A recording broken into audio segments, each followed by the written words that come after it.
What is it? Oh. Yo, something's up with that mask. What? Were her eyes just red? Were there red in the center of her eyes that just faded? It's on me.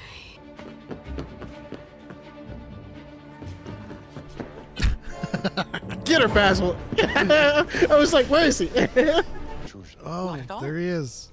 I was That's surprised when Plagueis. they said you were traveling through hyperspace. How was your stomach?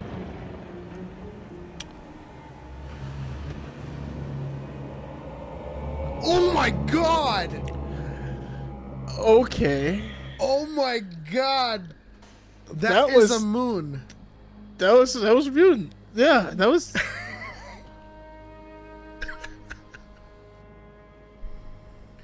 I think that's That what was gnarly. I think Oh! I think that's what's happened. That's what was happening with the mask. We just finished watching the season finale of The Acolyte, and I think I can confidently say it is the season finale. There's a lot of threads dangling, but for the most part, I think, Choco, if I were to throw it to you, I think they stuck the landing on this finale. Yeah, I mean, this is kind of what Leslie had been saying the whole time, that she had planned for multiple seasons, but really wanted to give like a solid story. So we definitely got that. Ki-Adi-Mundi doesn't know about the Sith, so will you shut up?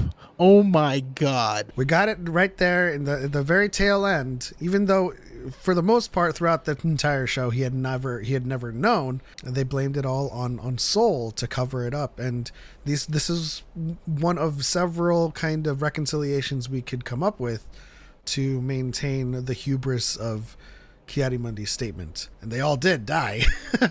The person who's investigating it, because there's this lingering attachment to her pupil, which is the open thread for the season 2, she chose to cover it up because she needs to Vernestra I'm speaking about, she needs to investigate this. The thread of what happened 16 years ago in Brendock is closed. Osha found out that Soul killed her mother, and that caused her to, in one of the most beautiful scenes I've seen in Star Wars to date, in real time, bleed a crystal and see that ignite into like That was the so red. cool.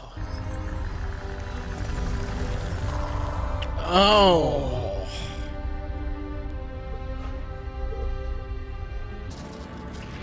Oh my god, that's so cool. It wasn't your sister you saw, it was you. That was yeah, no, that was for sure a highlight. I mean, yeah, I did, when she said she pictured, her sister killing her, I mean, I was like, okay, no, it's definitely gonna be May now. Yeah, it's gonna be May.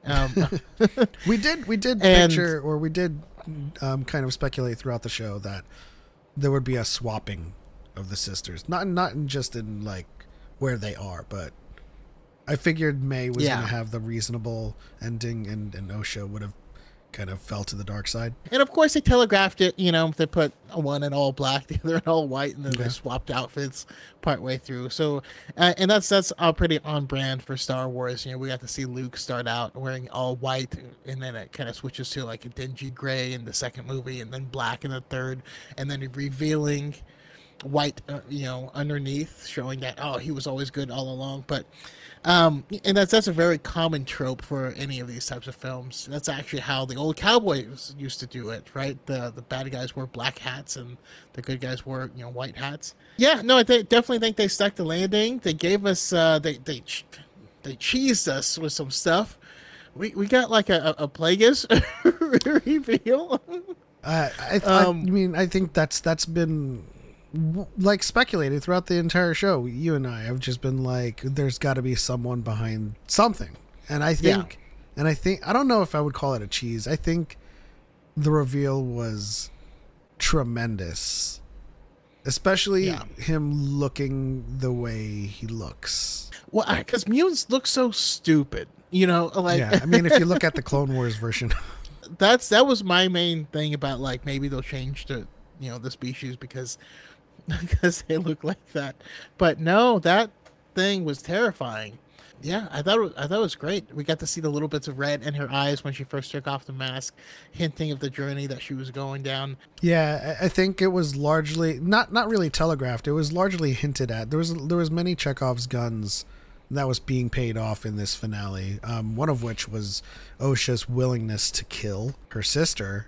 Like when she was talking to George, like when we need to do it, we need to kill her. Like no hesitation.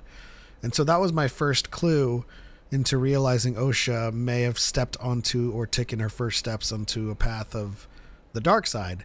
And it's not completely on Soul's shoulders either. The hate, the anger began with the seduction of Chimere, and then when she finally found May back on the fortress, you know, it was being provoked yet again with May trying to prove that there was a lie and she had been lied to this whole time, and they engaged in fisticuffs. The catalyst or the turning point was, of course, finding out that Soul had killed her mother, but Osha was well on the trajectory for the dark side. And I just have to say, I mean, I'd argue it was telegraphed even earlier with the fact that May is the one who always blocks. May is the defensive minded one.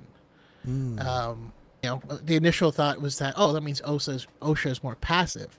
And you're like, no, that means Osha is on the offense. You know, she jumps in there and gets it done. That's kind of where I think they headed with it. I'm just glad that we were able to end this episode. It felt a lot longer than the 44 minus credits. It felt a lot longer than 39 minutes. Which is it really did. They made use of their time. Yeah, it is a testament to the editing, but I'm still gonna argue that the Disney mandated like blocks and episode lengths need to go away. They need to stop stifling creative. Just give them enough time to cook. Give them the episode lengths that they need, and they need to be able to take as much time or as little time as that needs to tell that story, which I will advocate. This season definitely needed more time. Would have been definitely a better project or a better show. I do want to say that I enjoyed the show for the most part, and I've enjoyed my dissection and theory crafting of the show, but I still think it could have been better. I will say this was a refreshing return back to the days where we did get to speculate like this. Yeah. You know what I mean? Like, I feel like the last few projects have been such, I don't want to say nostalgia bait, but they have been so based off of things that were already created that it made it was stifling for the creative department, you know, and it gave more wind to like expectation rather than theory crafting.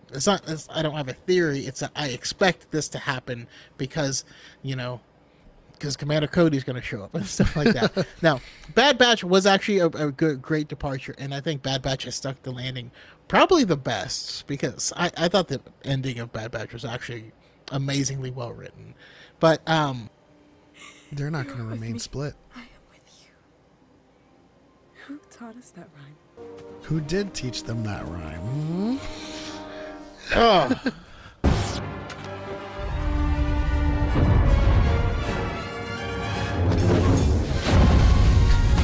Nice. I remember you in that movie, Tour. I'm into for the show. I'm still gonna give it, an 8 out of 10. I think it gets it from me, but overall, it has the bones, right? It has the bones. There is certain execution things that lowers it. Yeah, and I think we have to as a fandom be okay with that. For so long, like we've been dealing with superlatives in media consumption, where if the show's not like a solid 10, it's a 2, and that's really weird leap. Some of the pacing and the editing is gonna fall short of expectation, but it doesn't make the show bad. Doesn't decrease the score that I'm gonna give to like a 2 or a 3. I agree with Choco that it's about an 8. had the episodes been longer and had their some certain execution errors been better executed, it would have been a 9 to a 10. But yeah, we need to stop expecting shows to be the perfect thing that they want, a perfect 10, a solid 10 all the time. What I'm most proud of the most is they stuck the landing. We got closure on the Brendock incident. There's still looming mysteries that they've left open for season 2. That is Plagueis. Is he hunting Chimere? Is he skulking about and trying to see what he's going to do with his apprentice? Or is he kind of manipulating Chimere and this is an experiment to see what he does with Osha? And there's the connection with Vernestra and Chimere, her old Padawan or her old pupil. And so this is a very solid thread to follow into this next season, but we've also provided closure for the larger main plot of this season. Great show. I hope for the most part that these episode lengths and block mandates go away. I'm looking forward to season 2. I'm looking forward to more Plagueis, perhaps more Yoda, and more Vernestra. What would you rate the first season of the Clone Wars? Ooh, that's like a 6, maybe a 5. Just first season of Rebels. The first season of Rebels, I think it's a solid 7. I wasn't the first season. There's a first season blues in a lot of the shows that have become some of my favorites. Rebels got really, really good after season 2. Well, and even season 2, I think, began and ended very, very strongly. Season 3 and 4 just goated, in my opinion. But no, I was just thinking about it, because that would imply that this show actually did a lot better than most Star Wars mediums when it came to its first season. Frankly, I see this as an absolute win. Too. I think this show, much like Andor and much like Ahsoka, has opened up the floodgates to a lot more extraneous storytelling and genre storytelling away from the Skywalker saga. And as long as fans can stop consuming a sentence and trying to figure out how it connects to Anakin Skywalker, the sooner that they can enjoy these stories. Anakin can exist in a 25,000 freaking year timeline. Final thoughts. Excellent. Give me 12 of these. Yes. Season 2, when? Season 2, when? Also, trailer for Skeleton Crew, when? But yeah, that'll do it for this one. Don't forget to like and subscribe. Hit the bell icon to turn on notifications. And consider joining the DYAD Squad. That's it. On to the next one. For life. We are all terrifying mutants. And may Yoda be with you always.